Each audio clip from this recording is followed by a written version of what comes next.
Once upon a time, there were two merchants who were friends.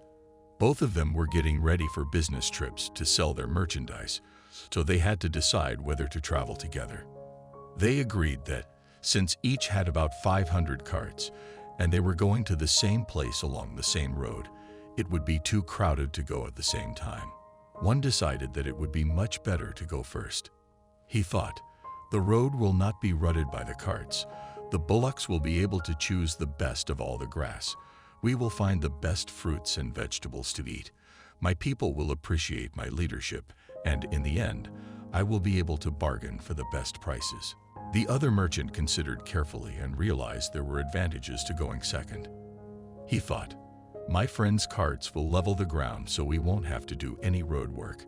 His bullocks will eat the old rough grass, and new tender shoots will spring up for mine to eat. In the same way, they will pick the old fruits and vegetables, and fresh ones will grow for us to enjoy. I won't have to waste my time bargaining when I can take the price already set and make my profit. So he agreed to let his friend go first. This friend was sure he'd fooled him and gotten the best of him. So he set out first on the journey. The merchant who went first had a troublesome time of it. They came to a wilderness called the Waterless Desert, which the local people said was haunted by demons.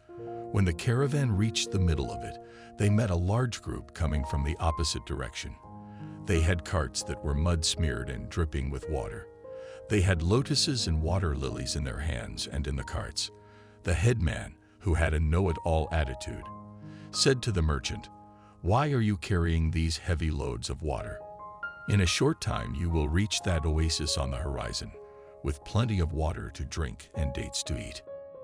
Your bullocks are tired from pulling those heavy carts filled with extra water. So throw away the water and be kind to your overworked animals." Even though the local people had warned them, the merchant did not realize that these were not real people, but demons in disguise. They were even in danger of being eaten by them. Being confident that they were helpful people, he followed their advice and had all his water emptied onto the ground. As they continued on their way, they found no oasis or any water at all. Some realized they'd been fooled by beings that might have been demons and started to grumble and accuse the merchant. At the end of the day, all the people were tired out. The bullocks were too weak from lack of water to pull their heavy carts.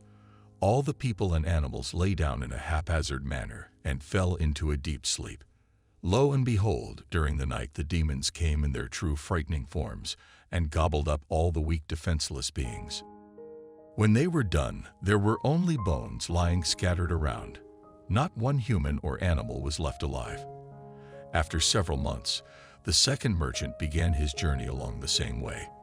When he arrived at the wilderness, he assembled all his people and advised them, "This is called the Waterless Desert, and I have heard that it is haunted by demons and ghosts.